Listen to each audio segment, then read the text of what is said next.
भाऊ बोलतायत, एकदा हात वरती, जोरदार टाळी देवा भाऊंसाठी.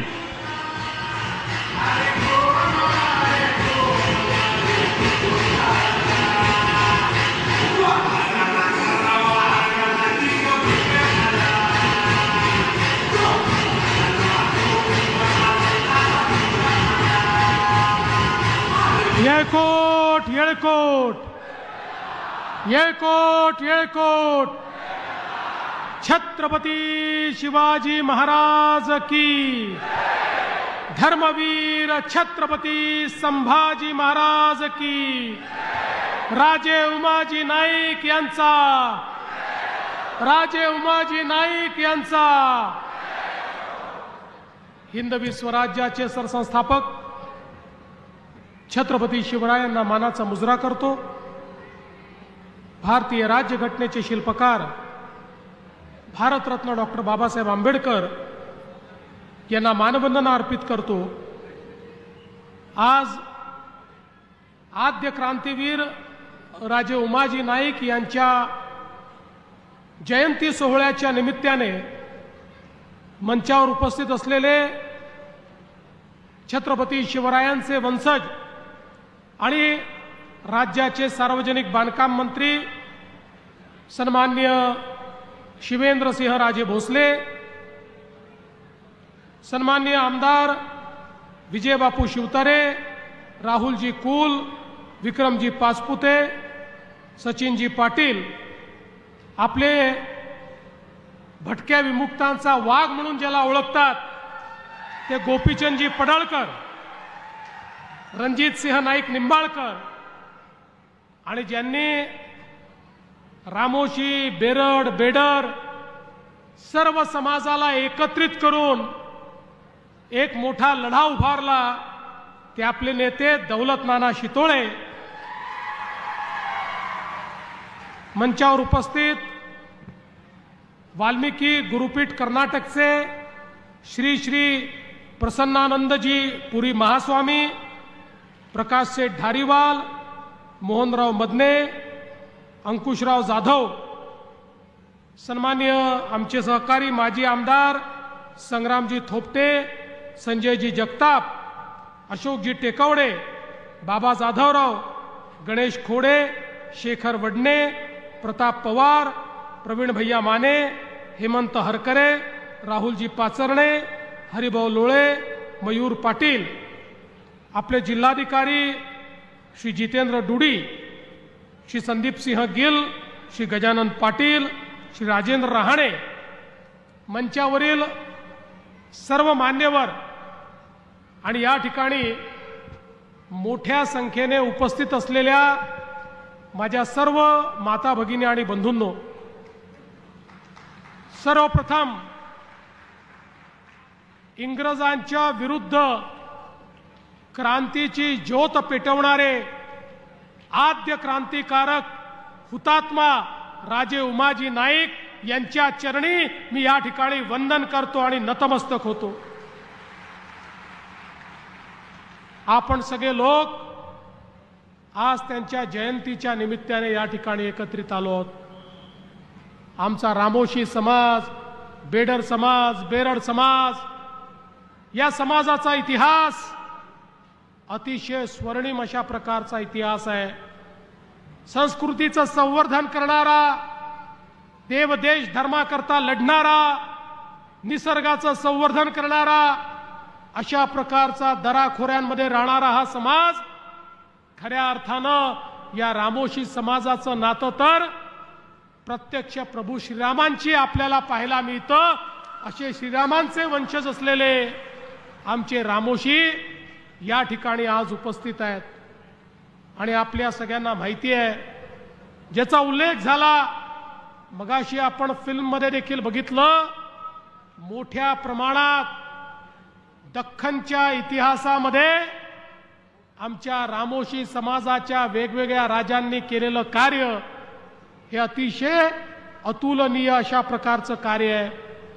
पण त्याच सोबत जो इतिहास आपण बघितलेला आहे, गुलामगिरीनंतर त्या गुलामगिरीतून बाहेर पडण्याकरता ज्यावेळी छत्रपती शिवरायांनी 18 पगड जातींना एकत्रित करून त्या ठिकाणी मावळ्यांची फौज उभी केली आणि स्वराज्याचा झेंडा हा या ठिकाणी या मराठी भूमीमध्ये लावला, त्या स्वराज्याच्या झेंड्यामध्ये खऱ्या अर्थानं ज्या ज्या लोकांनी अतिशय मोलाचं योगदान दिलं त्यातले प्रमुख हे बहिर्जी नाईक होते।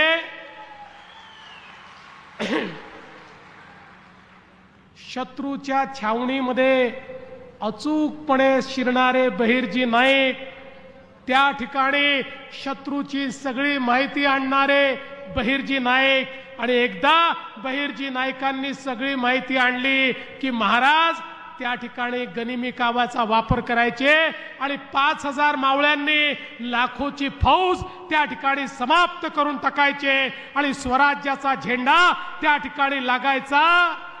त्या सगळ्याच्या पाठीशी महाराजांचा सर्वाधिक विश्वास असलेले बहिर्जी नाईक होते आणि त्यांची ती गुप्तहेर पद्धत होती की ज्या पद्धतीमुळे स्वराज्याला सगळी माहिती आधीच मिळायची। आणि म्हणूनच बहिर्जी नाईकांना तिसरा डोळा म्हणून संबोधण्यात आलं। महाराजांचा डोळा, महाराजांचा कान हे बहिर्जी नाईक या ठिकाणी होते। आणि आमच्या रामोशी समाजावर महाराजांचा इतका विश्वास होता की अनेक किल्ले हे रामोशी, बेरड, बेडर समाजाच्या किल्लेदारांना महाराजांनी सोपवून दिले होते। महाराजांना माहिती होतं हा रामोशी इतका प्रामाणिक आहे, जीव गेला तरी किल्ल्याचं दार कधी उघडणार नाही, गनिमाला कधी सामील होणार नाही। हा विश्वास छत्रपती शिवरायांचा आमच्या रामोशी समाजाच्या प्रती होता। आणि म्हणून स्वराज्याच्या लढाईमध्ये, देव देश आणि धर्माच्या लढाईमध्ये अग्रसर राहिलेला समाज आमचा रामोशी, बेडर, बेरड समाज हा या ठिकाणी आपल्याला पाहायला मिळतो।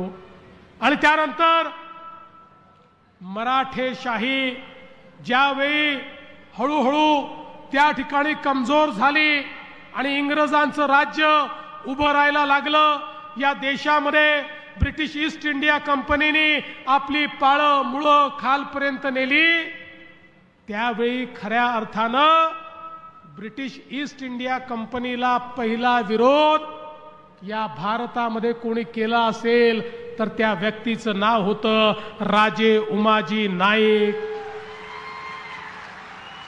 आद्य क्रांतिकारक राजे उमाजी नाईकांनी हा निर्णय घेतला की या देशामध्ये परकीयांचं राज्य चालू देणार नाही। जे स्वराज्य छत्रपती शिवरायांनी उभं केलं ते स्वराज्य परत मिळवण्याची जबाबदारी आपली आहे। आपल्या लोकांना पारतंत्र्यात ठेवायचं नाही। आणि म्हणून त्या ठिकाणी स्वर्गीय उमाजी नाईकांनी, राजे उमाजी नाईकांनी खऱ्या अर्थानं एक सेना तयार केली आणि त्या सेनेने इंग्रजांना अशा प्रकारे सळो की पळो करून सोडलं।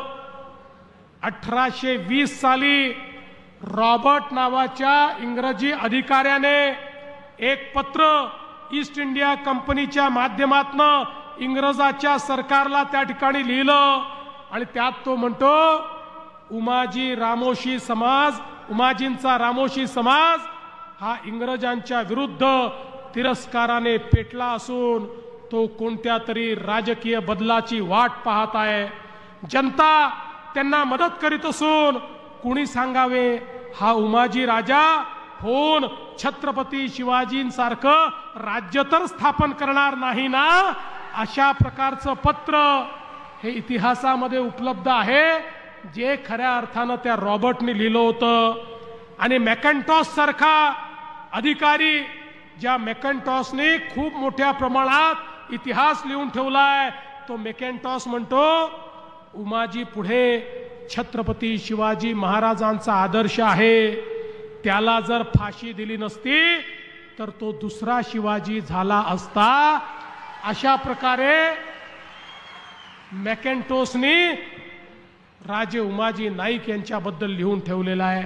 आणि म्हणून आपण जर बघितलं 22 जुलै 1826 ला याच जेजुरीच्या कडे पठार भागामध्ये उमाजी राजे नाईकांचा राज्याभिषेक झाला आणि त्या राज्याभिषेकानंतर या राजाने 6 वर्ष इंग्रजांना सळो की पळो करून सोडलं. इंग्रजांना जळी स्थळी काष्टी पाषाणी उमाजी राजेच दिसायचे आणि इंग्रजांच्या जाचातनं स्वतःचं स्वतंत्र राज्य तर त्यांनी तयार केलंच, पण एक उत्तम प्रशासकासारखे आज्ञापत्र त्यांनी तयार केले. कारण त्यापूर्वी 1817 साली ज्यावेळी इंग्रजांच्या कैदेमध्ये ते होते त्या काळामध्ये त्यांनी लिहायला आणि वाचायला शिकून घेतलं आणि त्यानंतर राजे झाल्यानंतर स्वतःच्या हाताने आज्ञापत्र तयार केली आणि त्या आज्ञापत्राच्या माध्यमातून कुठल्याही गरीबावर अन्याय होणार नाही, कुठल्याही धार्मिक पूजेमध्ये व्यवधान येणार नाही आणि कोणीही कोणावर अत्याचार करू शकणार नाही, अशा प्रकारची आज्ञापत्र तयार करणारे राजे उमाजी नाईक त्या ठिकाणी होते. आणि म्हणूनच एक उत्तम प्रशासक म्हणून समाजातनं मोठ्या प्रमाणात त्यांना समर्थन मिळायला लागलं. इंग्रज इतके घाबरले होते की त्या काळामध्ये 1830 साली इंग्रजांनी त्यांच्यावर 10,000 रुपयाचा एक पुरस्कार ठेवला की राजे उमाजी नाईक यांची खबर देऊन जो पकडून देईल त्याला 10,000 रुपये. तेव्हाचे 10,000 रुपये म्हणजे आताचे किती कोटी रुपये याचा आपण हिशोबच लावू शकत नाही. शेकडो कोटी रुपये आजचे. म्हणजे तुम्ही विचार करा इंग्रज राजे उमाजी नाईकांना किती घाबरले होते की त्यांनी त्या काळात सर्वाधिक त्या ठिकाणी इनाम जर कोणावर लावला असेल तर तो उमाजी नाईकांवर लावला. इंग्रजांची अवकात नव्हती उमाजी नाईकांना पकडायची, पण दुर्दैवाने काही लोकांनी फितुरी केली. बघा स्वराज्याच्या इतिहासामध्ये छत्रपती संभाजी राजेंनाही कोणी कधी पकडू शकलं नसतं. अरे देश धर्म पर मिटने वाला शेर शिवा का छावा था, महापराक्रमी परम प्रतापी एक ही शंभू राजा था. तशा छत्रपती संभाजी महाराजांनाही कोणी पकडू शकलं नसतं, पण फितुरी झाली. तशीच फितुरी राजे उमाजी नाईकांच्या बद्दलही झाली आणि राजे उमाजी नाईकांना त्या ठिकाणी पकडण्यात आलं. आणि इंग्रजांनी निर्णय घेतला की या रामोशी समाजाला, बेरड समाजाला, बेडर समाजाला आणि या भटक्या विमुक्तांना या ठिकाणी शांत करायचं असेल तर राजे उमाजी नाईकांना जाहीर फाशी दिली पाहिजे. त्यातनं यांचा उत्साह कमी होईल, यांचं तेज कमी होईल, त्या ठिकाणी कुठेतरी हे घाबरतील आणि म्हणून भर रस्त्यावर राजे उमाजी नाईकांना फाशी देण्यात आली.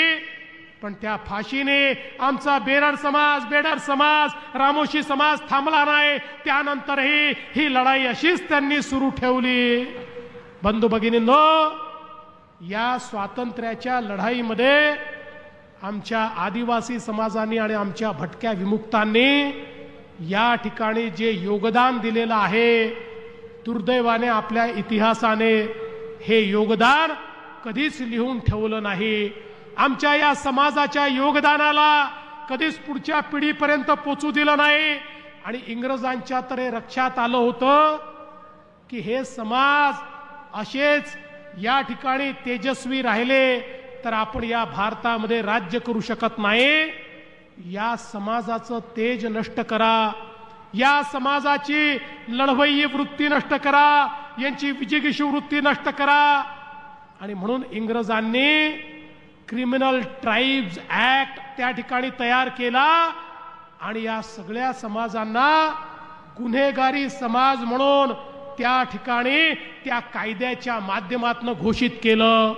ते याकरता घोषित केलं नव्हतं की हा समाज गुन्हेगारी करत होता, ते याकरता केलं होतं की इंग्रजांना माहिती होतं यांना जर दाबलं नाही तर भारतावर राज्य करता येत नाही. आणि म्हणून यांना गुन्हेगारी समाज करा, यांना शिक्षणापासून वंचित करा, यांना संस्कृतीपासून वंचित करा, यांना परंपरांपासून वंचित करा, यांना अशा प्रकारे दाबा की ज्यातनं हा समाज कुठेतरी दबला जाईल, पिचला जाईल आणि लढणं सोडून देईल.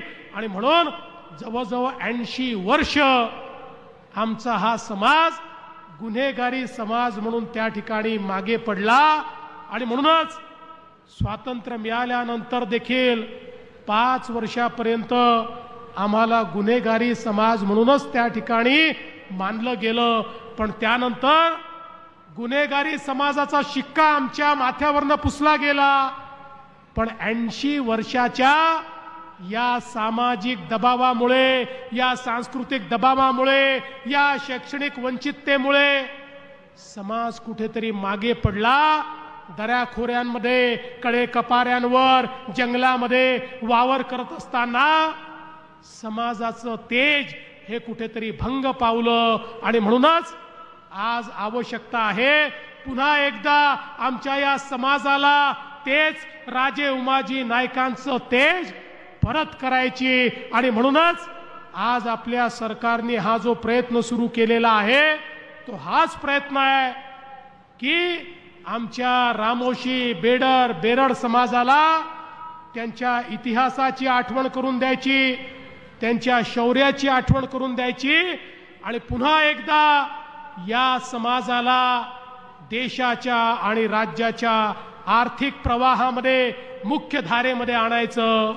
मी दौलत नाना शितोळे तुमचं अभिनंदन करतो की तुम्ही एक अतिशय चांगल्या प्रकारचं आंदोलन या ठिकाणी उभं केलं आणि वेगवेगळ्या प्रकारच्या आपल्या संघटना असतील, मदनेजी असतील, जाधवजी असतील, MM नाना असतील, सगळे लोक हे एकत्रित झाले आणि सगळ्यांनी मिळून हा निर्णय केला की आता आमच्या समाजाला आम्ही मागे राहू देणार नाही.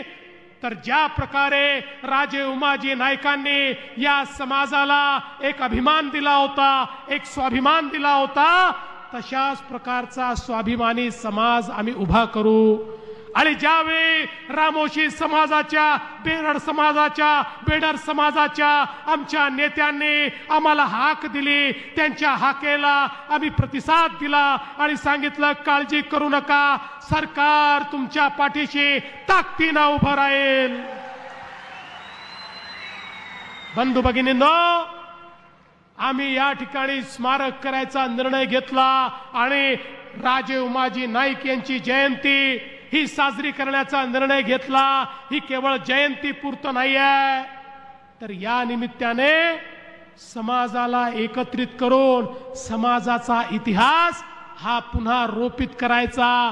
समाजाला हे सांगायचं, अरे तुम्ही कोण आहात हे लक्षात ठेवा, तुम्हाला असं मागे राहून चालणार नाही. या ठिकाणी इंग्रजांच्या कुटील डावामुळे तुम्ही मागे राहिला असाल, पण आता मागे राहता कामा नये. आता येणाऱ्या पिढ्या या आमच्या पिढ्या पुढेच जाणार आहेत, आमच्या पिढ्यांना कोणी थांबवू शकत नाही. हे सांगण्याकरता खऱ्या अर्थानं हे कार्यक्रम आपण हातामध्ये घेतले आहेत. आणि म्हणूनच राजे उमाजी नाईक आर्थिक विकास महामंडळ हे आपण सुरू केलं आहे. आणि आता मला सांगताना नाना आनंद वाटतो, मागच्याच कॅबिनेटमध्ये आम्ही निर्णय केला, आता 2 लाख पर्यंतच्या कर्जाला कोणतंही तारण लागणार नाही, बिना तारणाचं कर्ज मिळेल आणि 15 लाखापर्यंत बिनव्याजी कर्ज आमच्या रामोशी तरुणांना त्या ठिकाणी देण्यात येईल. महामंडळाचे व्यवस्थापक या ठिकाणी आहेत, त्यांना मी सूचना करतो, शेवटी समाजामध्ये जागृती कमी आहे, नेते फिरतायत, पण तुम्ही देखील स्वतः समाजातले तरुण हुडकून काढा, त्या तरुणांना प्रशिक्षणाच्या योजना सुरू करा, त्या प्रशिक्षणानंतर त्यांना कर्ज द्या आणि त्यांना आपल्या पायावर उभं करा. नोकऱ्या मागणारे नाही, नोकऱ्या देणारे रामोशी तरुण या महामंडळाच्या माध्यमातून आपल्याला घडवायचे आहेत. खरं म्हणजे या तरुणाईच्या हातामध्ये खूप ताकद आहे, क्षमता आहे, त्याला योग्य वाट आपल्याला मिळवून द्यायची आहे. आणि म्हणून मी आपल्याला या ठिकाणी सांगू इच्छितो, एकीकडे महामंडळ आहे, दुसरीकडे या ठिकाणी महाज्योती सारखी आपली संस्था आहे, ज्या संस्थेच्या माध्यमातून स्पर्धा परीक्षांकरता मोठ्या प्रमाणात आपलं काम चाललेलं आहे. पण मला एक गोष्ट या निमित्ताने सांगायची आहे, आमचा रामोशी समाज छत्रपती शिवरायांनी गडांची जबाबदारी त्यांच्यावर दिली होती, सुरक्षेची जबाबदारी दिली होती, पारंपरिक पद्धतीने तो सुरक्षा करतोय. आणि म्हणून आपल्या आर्थिक विकास महामंडळाने आणि सारथींनी मिळून एक प्रशिक्षणाची योजना तयार करायची, जे प्रशिक्षण आमच्या रामोशी, बेरड आणि बेडर समाजाकरता त्यांना पोलीस भरतीमध्ये जास्तीत जास्त प्रशिक्षण मिळेल याकरता ही योजना तयार करायची, ज्या माध्यमातून प्रशिक्षित होऊन आमच्या पोलीस भरतीमध्ये आमच्या रामोशी, बेरड आणि बेडर समाजाचे जास्तीत जास्त तरुण आणि तरुणी देखील त्या ठिकाणी गेल्या पाहिजेत. याकरता एक नवीन योजना येत्या काळामध्ये आपण सुरू करू आणि त्यातनं निश्चितपणे हे कार्य आपण पुढे नेऊ. आमचे गोपीचंदजी पडळकर भटक्या विमुक्तांकरता, ओबीसी करता लढा देत असतात. आणि मगाशी बाबा राजेंनी सांगितलं, आमच्या सरकारची नीती पक्की आहे, एकाचं काढून दुसऱ्याला द्यायचं नाही. आमच्या सरकारची नीती पक्की आहे, दोन समाजाला भिडवायचं नाही. अरे इंग्रजांची नीती हीच तर होती, इंग्रजांनी आपल्या समाजाला त्या ठिकाणी एकमेकाशी त्या ठिकाणी झुंजवत ठेवलं, या समाजाला विभाजित ठेवलं आणि म्हणून इंग्रजांनी राज्य केलं. आपल्याला सगळ्यांना सोबत घेऊन राज्य करायचं आहे, त्यामुळे याचं काढायचं त्याला द्यायचं ही नीती आमची नाही. आणि म्हणून परवा मराठा समाजाच्या हिताचा विचार करताना ओबीसी समाजाचं अहित होणार नाही याला आम्ही प्राधान्य दिलं आणि तशाच प्रकारचा निर्णय आम्ही केला. आणि मला आपल्याला सांगितलं पाहिजे, विशेषतः मराठवाड्यामध्ये इंग्रजांचं शासन नव्हतं. मराठवाड्यामध्ये 1948 पर्यंत निजामाचं शासन होतं. त्यामुळे मराठवाड्यामध्ये एखाद्याला जर कास्ट सर्टिफिकेट पाहिजे असेल तर इंग्रजांचे रेकॉर्ड नाही आहेत. महाराष्ट्राच्या इतर सगळ्या भागामध्ये आपण जर एखाद्याला जातीचं प्रमाणपत्र पाहिजे तर इंग्रजकालीन रेकॉर्ड उपलब्ध आहे, तो रेकॉर्ड काढतो आणि त्या आपल्या जातीप्रमाणे तो प्रमाणपत्र मिळवतो. पण मराठवाड्यात ते मिळत नव्हतं, कारण मराठवाड्याचे सगळे रेकॉर्ड हे हैदराबाद गॅझेटमध्ये होते. आणि म्हणून आपण इंग्रजांचे रेकॉर्ड उपलब्ध नाही म्हणून हैदराबादचे गॅझेटमधले रेकॉर्ड चालतील अशा प्रकारचा निर्णय घेतलेला आहे. त्यामुळे ज्याच्याकडे नोंद असेल त्यालाच सर्टिफिकेट मिळणार आहे, सरसकट सर्टिफिकेट नाही. नोंद असलेल्यालाच त्या ठिकाणी सर्टिफिकेट मिळण्याच्या संदर्भात सोपी कार्यपद्धती आपण केली. यामुळे मराठा समाजाचा खरी नोंद असलेला जो व्यक्ती आहे तो वंचित राहणार नाही, त्याला त्याचा फायदा होणार आहे. पण त्याच वेळी ओबीसी समाजाच्या ताटातलं कुठेही काढून घेण्याचं काम आम्ही केलेलं नाही. आणि म्हणून हा निर्णय असा आहे की या निर्णयामुळे मराठा समाजाचं तर हित झालं आहे, पण ओबीसी समाजाचं बिलकुल अहित आम्ही होऊ दिलेलं नाही. आणि मी या ठिकाणी सांगतो, जोपर्यंत हे सरकार आहे, काहीही झालं तरी ओबीसीचं अहित आम्ही होऊ देणार नाही. ओबीसीचं मंत्रालय तयार करणारं हे सरकार आहे, महाज्योती तयार करणारं हे सरकार आहे, ओबीसीची महामंडळं सक्षम करणारं हे सरकार आहे, 13 वेगवेगळी महामंडळं तयार करणारं हे सरकार आहे, ओबीसी करता परदेशी शिष्यवृत्ती देणारं हे सरकार आहे, ओबीसी करता फी प्रतिपूर्ती करणारं हे सरकार आहे, ओबीसी करता 42 हॉस्टेल तयार करणारं हे सरकार आहे, ओबीसी करता प्रशिक्षणाच्या योजना तयार करणारं हे सरकार आहे.